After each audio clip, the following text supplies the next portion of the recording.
Ladies and gentlemen, we're about to begin the funeral service. We ask for those that have a cell phone or pager, if you could turn it to the silent mode. Officiating today's Rabbi First and Rabbi Eichenstein.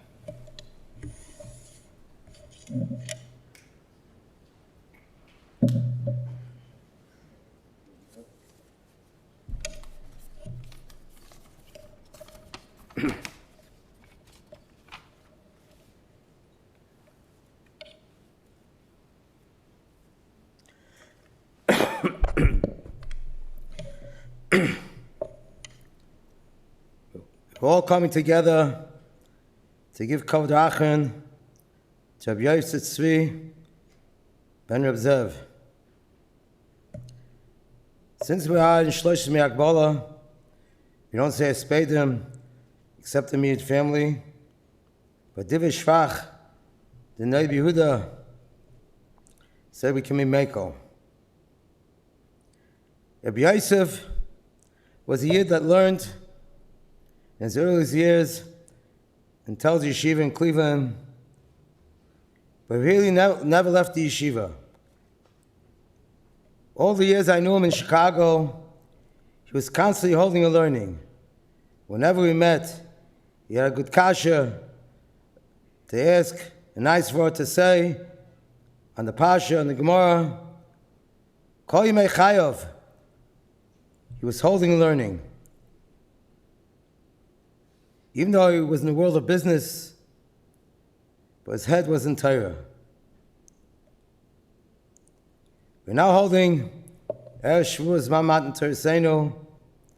The Gemara in Shabbos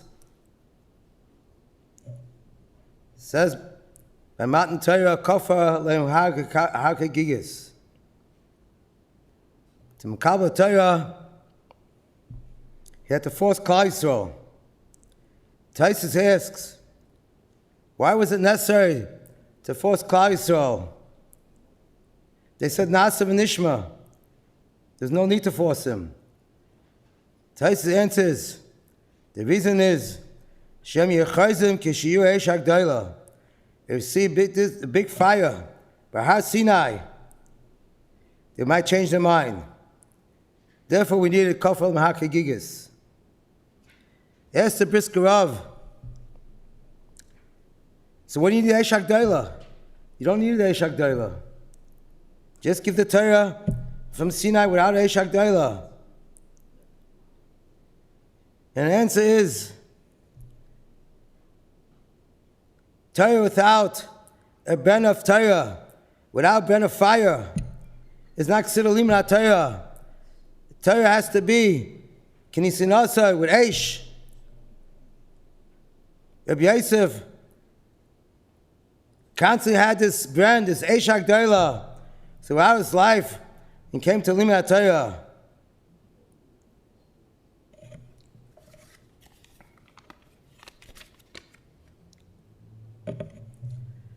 B'Oyam Tovim, the Torah Kedusha says, "Akrosam be'etzem hayom hazeh, mikroi kodesh." In Oyam Tovim, it says, Karasam be'etzem yemikroi kodesh. However, Karasam be'etzem hayom hazeh is only said by Yontiv of Shavuos. What's special kriya that we say on Shavuos? Says the Targum ben Yosef ben Azil, Seurim chayim kayomim chayer. She means to say, it's a chag of Matan Torah, is a kriya, what life is about. Chayim oil mazer, and kim chayim oil mabor. The Yontiv of Shavuos is to teach us that the Ikeh is Esek HaTorah. No matter what you do in your life, but the Ikeh should be in your life, is the Ikeh goal should be, is to kavei itim the Torah, and hold the cup should be in Torah. This was Rabbi Yosef, as I knew him many years in Chicago. Besides being a Ben Torah his whole life, he was such a knowing person with such beautiful midas. He was a role model for all El Chayidin. Baruch Hashem, he leaves behind a beautiful family, Banim Bnei Banim, they're going with Derech HaTorah V'Ayira. Special mention To say she's Chaya, who stood by him all these years, especially in the last years, and Yosef wasn't well. She was Moisa Nefesh for him. A special mention to his wonderful daughter who lives here in Chicago, who always took care of his needs. May it's Yosef, his wife, his children, grandchildren, Bilam Ovas and Netzach, and Moch Hashem Dimmer Malka upon him.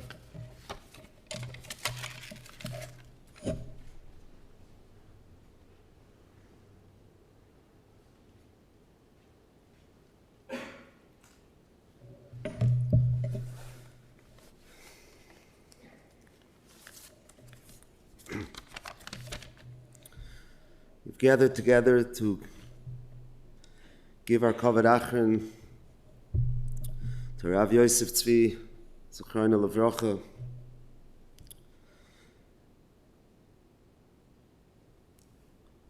who was the respected husband, father, grandfather, great-grandfather of such a chashuv family.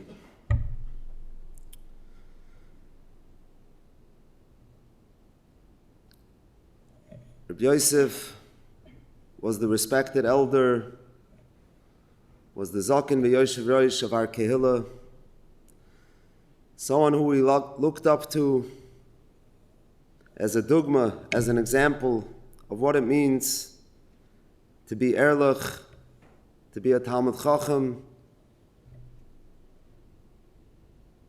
to always come early to davening, when it was possible to never miss davening. He was our role model of a regal personality, a Besserkeit,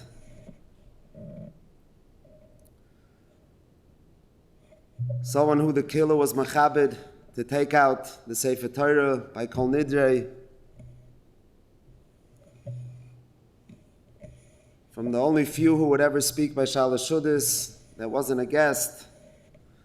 The whole killer had tremendous respect for Rabbi Yosef, Zechrona Levrocha. We read yesterday in the Parsha, Parshas Bamidbar, the Torah goes through a tremendous arichis of exactly what the machnis looked like, how Klal Yisrael were camped. The focal point of everything was the Mishkan, which was exactly in the middle. Everything, all the machnes, all the shvatim, were all facing that Mishkan, which was in the middle of everything. That was the Merkaz, that was the center, the Mishkan. And obviously the most important part of the Mishkan was the Kodesh HaKadoshim that had the Luchos. Where there the Eibishter spoke to Moshe. The Baskal went out from that Mokum Kodesh. Today that we don't have the Mishkan, our Bote Knisiyos take the place, as we know, the Beis Mikdash Ma'at. Anyone who knew Rav Yosef knew that Torah, Avodah, Gemilas Chasadim was his focal point.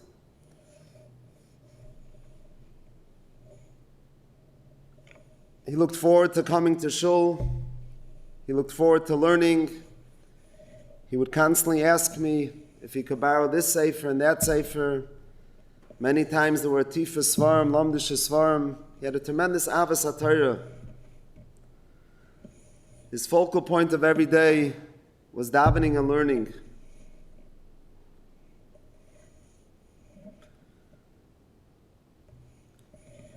A few years ago, Rabbi Yosef, Zechrona Levrocha, gave me a very special present.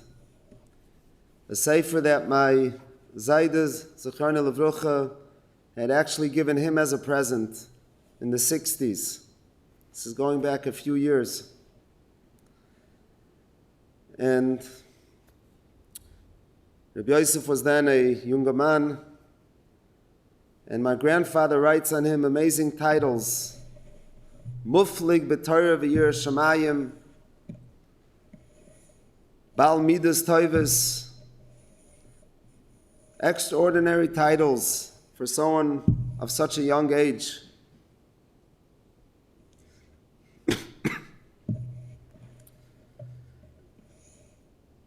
And Betzam, our kesher with the family goes back many years before that, where Lahavdu ben Chaim L'chaim, Mrs. Nadler, Tzalanga Gesundte Yarn,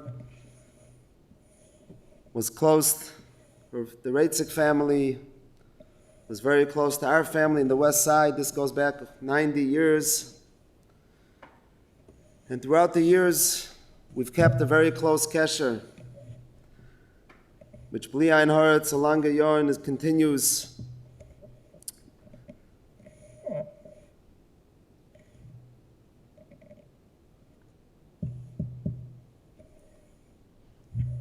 The last years, my Rebbetzin and I had the schus to visit many times by the Nadlers in their home. We would go sometimes after davening on Shabbos, some other times. And it was always amazing to see the care and devotion that Rav Yosef, Zechrona Levracha, Lahavdu ben Chaim L'chaim, Mrs. Nadler had to each other. Something very, very special. And you could see that they lived for each other. They cared for each other. If someone wasn't feeling so well, it was as if they themselves weren't feeling well.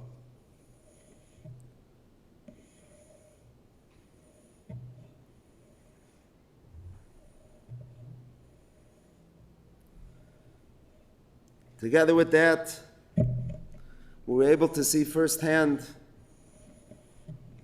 the devotion of all the children, and especially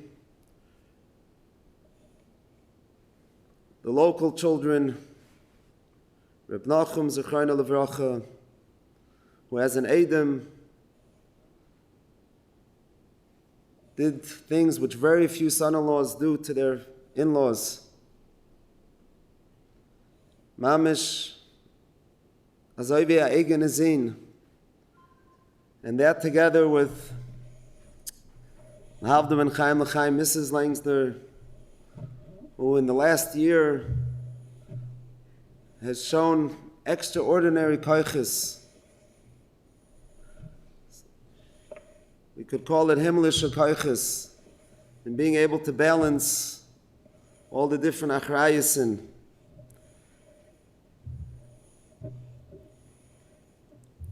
Making all the decisions, being the only child living here in Chicago.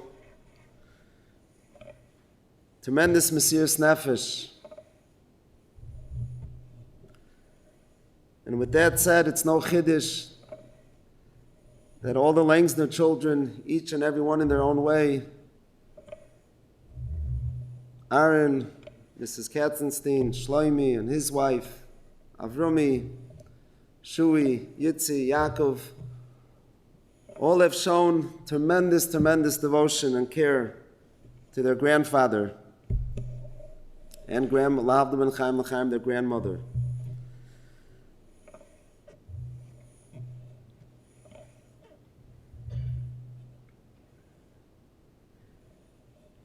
From the shilas that were asked, you could see how they really tried going the extra mile to do whatever they can to make a difficult situation not so difficult, a little bit less difficult.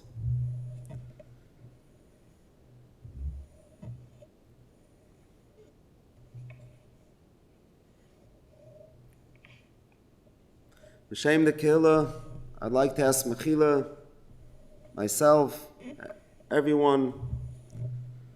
We tried being Mechabed you, Rav Yosef, to the best of our ability. In the Metz Hashem, you should be a Gitte Beiter for your entire Mishpacha, all your Chashuva kinder, your sons, your daughters. In the Metz Hashem, we should be Zoichet to the Kiyam of Bila Amavis Lanetzach, Amacha Hashem Dimam Al Koponim V'noimar, Amen.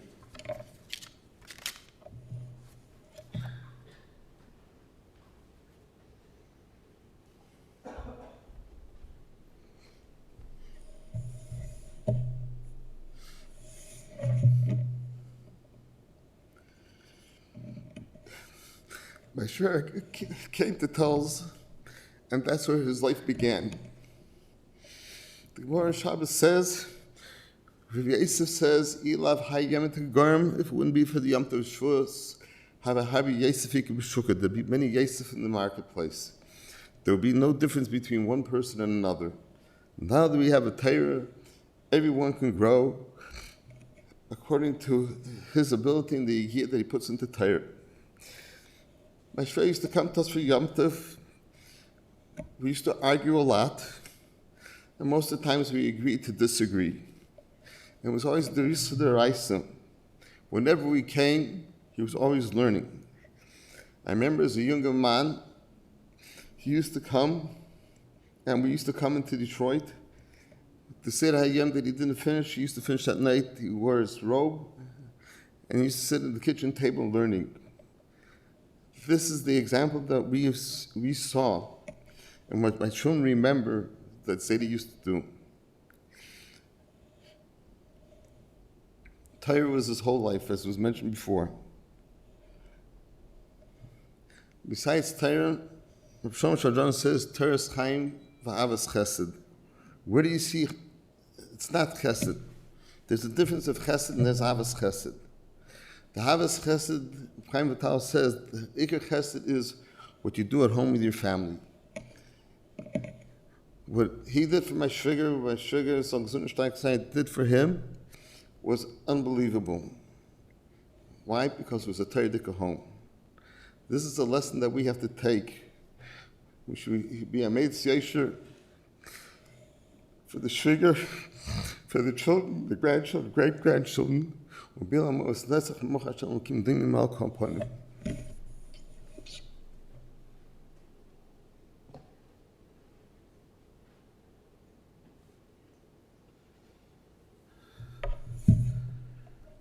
For those of you who don't know me, my name is Yosef Nadler. I'm my father's first son. Even the name tells a story of my father and his choices.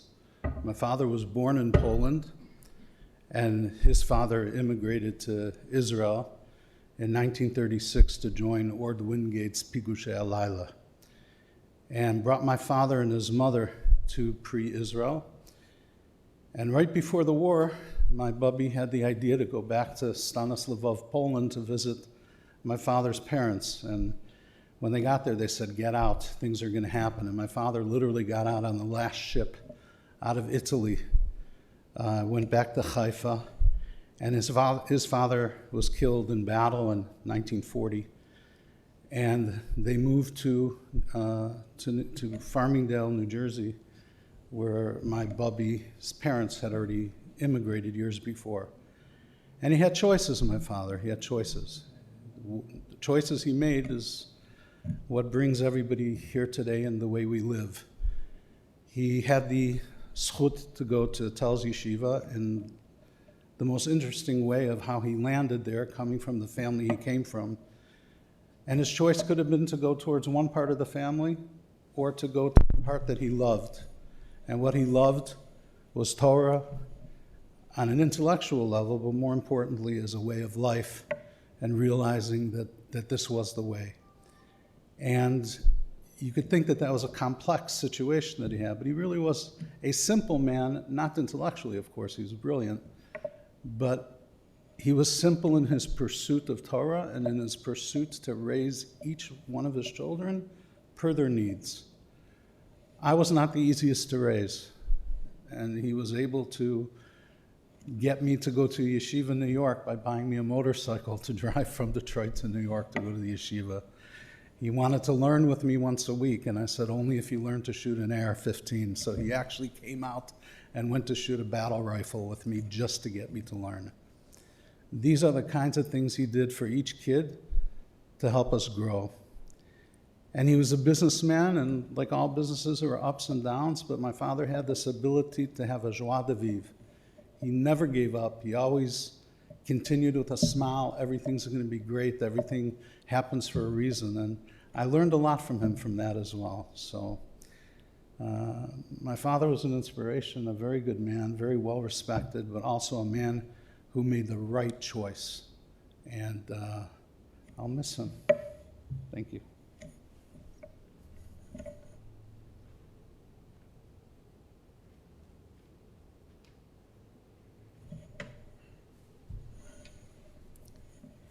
Hi. Tati.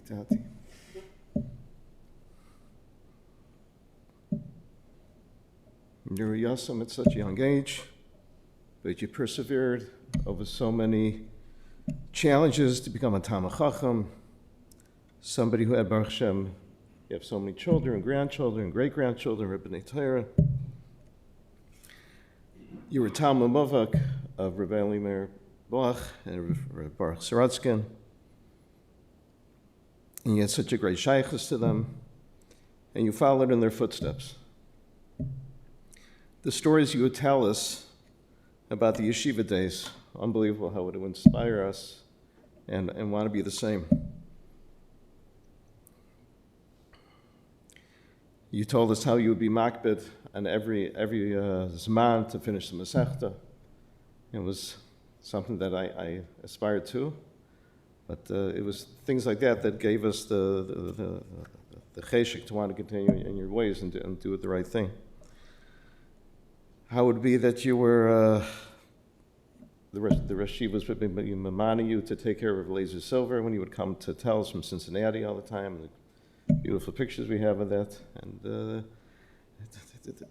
the discussions you had with the different Gedalim, and they would come to tell us and you were taken care of.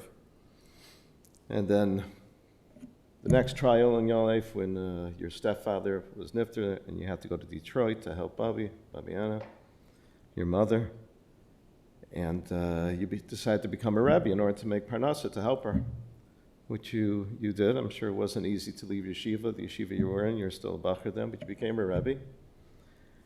And after you met your Aish Yisrael, Mami, you continued being a Rebbe. And then finally, after a while, it became you had to go into Parnassa, and you did it. But the ikr was the learning and not the business. It was growing up as a child. It was always when I would go with you to be Menachem Av by people. So I remember Tati was the one who would learn the Mishnayos between Menachem Erev. He would learn the Mishnayos for the Oilam. When it would come to in our own shul between Menachem Erev, there's somebody who wasn't there to learn for the Oilam. He would teach the Mishnah Brura, and you would have there was a table, 10, 12 people sitting there. But it was always something that we were always proud of. It was, even till today, I walk around, I meet people in New York, and people say, Nadler, was your father perhaps Rabbi Nadler from Detroit? And I would say, yeah. And they say, oh, he was our Rebbe.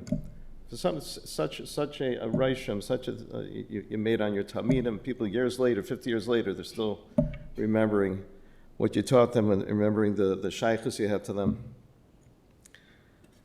Of course, as mentioned before by Rabbi Eichenstein, that somebody to be relied on the spur of the moment, let's say to speak by Shalosh Shudas. I remember you'd come to visit Rivka and Shimon and you would speak, I forgot which Rav, but by Rabbi Bergershol, and just, yeah, you always had what to say. It was always, I myself, I remember sitting with you so many times, it would be maybe a guest speaker or somebody who would be giving the Torah, and you were listening very carefully because the emes was the most important. And if you felt something that you had the things with it, that you would immediately call out a shaila, call out a kasha, and I'm sitting there thinking, where can I bury myself? And that was your way. It was always the emes. You wanted to find out if somebody wasn't saying something glad, somebody wasn't saying something correctly. You wanted to persevere and make sure it was that it was correct. In any event, this was your life. I remember when I went to learn at Tel's Yeshiva in Cleveland. I was there for 11 years. I remember whenever you would come, you'd be right away, you'd go to the Rosh Yeshivas, you'd schlep me with you, and it was just, they all, from Rav Gifter to Rav Isaac, Rav Pesach, Rav Chaim, everybody was right away. They was like just, like you were a Talmud again back in Yeshiva, and they all wanted to hear what you had to say, and I'd be sitting there quelling. I was very, very, very proud. And this is what you share with us, bringing us up this chashivas of limud Torah, of learning Torah. I remember many times as a child watching you take a Masechta Erev Shabbos and watching the whole Shabbos. It was starting Friday night. I don't know if you remember, and Shabbos morning and Shabbos. You'd finish most of the Masechtas by Sunday morning. You'd be finished with. Obviously, it was Chazor, but that was your goal, and that's how you would spend the Shabbos when you had every free moment was going through, and you'd be walking around the house with a little Gemara, how could it not make such an impression on a child? And you taught by example. And then you showed us how to lead a married life, by how you were constantly caring and being mechabed mami, your Eishes Chayil. The two of you were always inseparable, but you always kept her advice in the back of your mind when it came to making decisions. You always respected, you always wanted to keep her in the loop with what it was. And this is the way we watched you growing up together. And we brought that into our own married lives, I believe. I would always call you up before a Yom Tov because I knew if I had any shaylas, halacha shaylas, questions, and you would answer my questions right away. You would always have the halacha on your lips, ready to tell me what to do, and you always had the time for me. So it's just you started with so little, but you persevered and against so many odds. And you stagged to build such a Torah life and family. And I hope we're the payers. These are the payers that the children, grandchildren, great-grandchildren. And Baruch Hashem, we were Zaycha, me and my brothers, to learn with you for the past, I think it was about 6 months. We learned 3 times a week. And I believe you had Hanaf from it. We definitely had Hanaf from it. We definitely felt very good learning with you. We would call you up, we'd have a conference call, and you didn't want to miss it. We would learn together. Just on behalf of Mommy, and I think all of us, I'd like to ask Mechila for any lack of kavod he might have shown to you.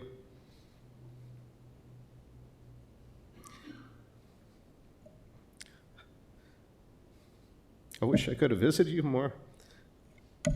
Did you know I was out in New York and you always said, don't worry. You understood. And I'd like to thank everybody in Chicago that's been helping out for the past few months, the different organizations and people.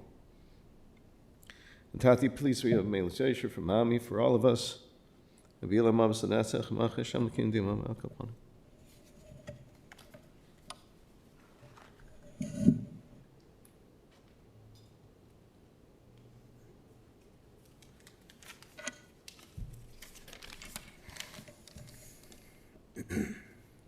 says that if somebody finds an aveda of his rebbe or an aveda of his father, he should return the aveda of his rebbe first. The Gemara says that if his father was a chacham, then he should return the aveda of his father first. So the Maharal writes that why does the Gemara say that aveda if his father is a chacham, his father wasn't his rebbe? What does it help that his father was a chacham? So Maharal says that just by being a chacham, even if he wasn't his rebbe, it brings an avira into the house, and the children learn from such a household. Meir, he says kol shekain if he was his rebbe. So my father, we had both aspects. He taught us by example, and at least with me, I mean, my mishpacha, he was always our rebbe. When I came to Telz in Chicago, he used to learn with me not once a day, twice a day. He would come every day for Shacharis. We learned Mishabru Seder. And then he would come again for lunch, and we had a Gemara Seder every day for years, for the years that I was in Telz. He had a tremendous love for Svarim. And recently, when I came to visit my father the last couple of weeks, I was in the house and I was looking through some of the Svarim, Zaitzer, and there's little markers in different Svarim, different Achrayim, different Svarim, different, not the typical Svarim. He always loved to learn. He always loved Svarim. And like my brother was saying, he had tremendous love and covet for Talmidei Chachamim, Laser Silver, and Rebbe Meir, Mato. We always heard stories after stories after stories.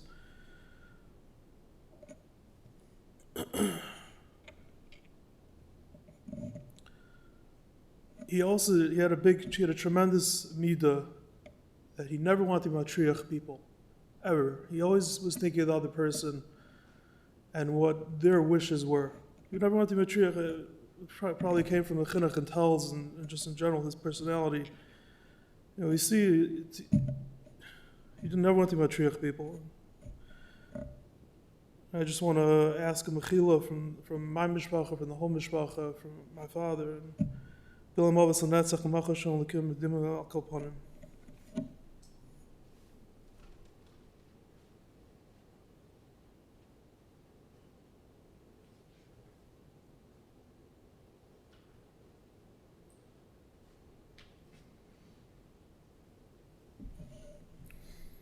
I'd just like to say a few words. My impressions of my grandfather is, it's very similar to what everyone else has been saying, because I guess that's really what it was. When I was younger, when I was in elementary school, so I would learn Mishnayos for different things that they had in Cheder, and for years, my grandfather would always learn with me to, he obviously understood the Mishnayos, but he would be able to learn with me, and on my level that I'd be able to understand it, and every day for years he would help me learn, and I was able to appreciate the way how he loved learning, and how important it was to him, and just the sweetness how he would give it over, and not only when I would learn with him Mishnayos, but always when I'd walk into his house, I would always just see him sitting at a table with an open sefer, just learning, and he'd be enjoying it. We saw what was important to him. And besides for the Torah, there's also, as Rabbi Eichenstein mentioned, the tefillah, that it's we'd always come in and he'd always be there before us, and he took it very seriously. How he'd always be there on time for davening, and during davening he would be completely just focused on the davening, and that too was left a big impression on us, how to take these things seriously. And Gemilas Chasadim, he always, for us as grandkids, he always cared for us. He'd make for us different drinks or got us different foods. There's just stuff that we liked, just because he wanted to give to us.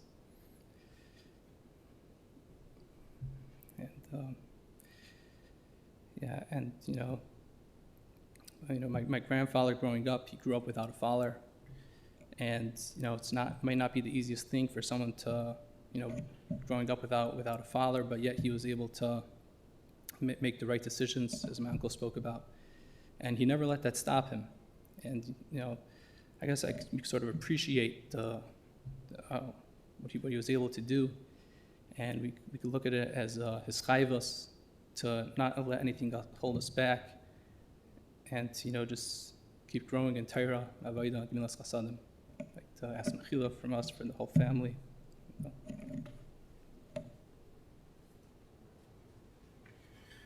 This concludes the Levaya at the funeral home. There's no Kemola today, as it's Erev Shavuos and Chodesh Sivan.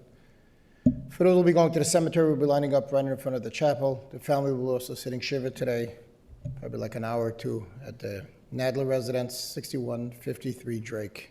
If we can all rise as we escort Darren from the chapel. And for those who are going to the cemetery, we'll be lining up right in front.